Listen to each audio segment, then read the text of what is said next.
السلام عليكم ورحمة الله وبركاته. waxaan rabaa inaan la wada qiso cajiib ah oo xikmad leh balse muuqaalka intaana bilaan waxaan ka codsanayaa fiidowga in aad la wada saartid sidoo kale channelka haddii aad ku cusub tahay subscribe inoo saar gambaleelkana furo.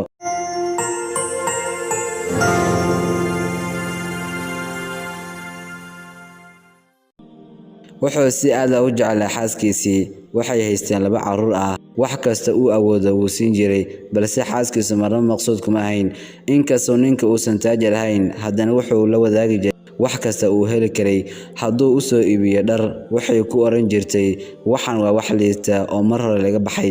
ninku uu dhowr cadeyn jiray xaaskiisa wuxuuna ku oran jiray maalin ayaan taajir noqon doonaa waxaana ku iibin doonaa dhammaan waxyaabaha qaaliga aad u baahan tahay. haweeneydu marnaba telefoonka kama wixi jirin ilaa mar ay wax ka codsanayso maahe haddii uusan furin karin codsiga waxa kaliya ay samayn jirtay waa inay muranto maalmo marmarna dagaalanto. galab isagoo shaqadiisa ka soo rawaxay ayuu soo iibiyay 1 kiilo oo hilib ah isagoo faraxsan oo isla xaaskaaga ka yaabay maanta oo caawa si fiican reerka u casheeyo.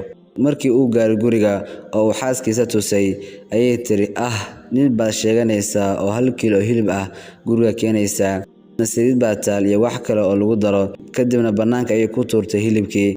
ninkii aad buu u carooday balse wuu isdejiyay wuxuuna isiri marnaba hoos u dhigin jacaylka aad reerkaada u qabto. maalin ayuu xanuun badan ka dareemay cagta bidixda kadibna buro weyn ayaa ka soo baxday. 3 bilood kadib markii ay aad u weynaatay xanuunkiina ku batay ayuu isbitaal tagay waxaana laga helay kansar. wuxuu ahaa sabool aan awoodin daryeel caafimaad oo wanaagsan inkastoo uu aad u xanuunsanaa haddana wuxuu isku dayay wax kasta uu awoodo inuu reerkiisa quudiyo. 2 sano kadib xaaladiisa way ka sii dartay waxaana la dhigay isbitaalka.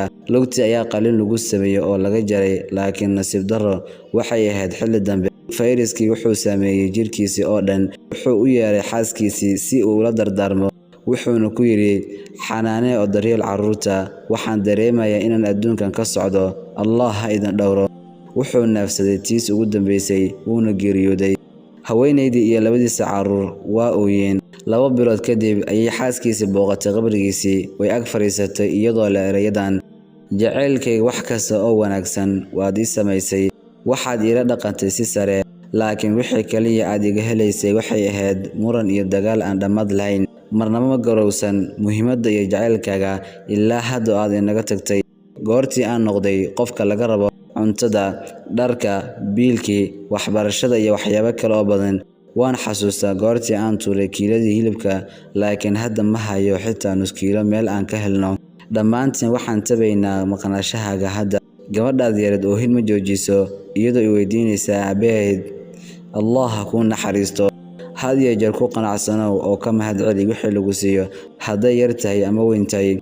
jacaylku ma aha wax badan inaan haysano balse waa sida la isula wadaago waxa yar ee la haysto. kuwa xiriirka idinka dhaxeeyo kula hadal markasta hadallo wanaagsan inta ay nool yihiin.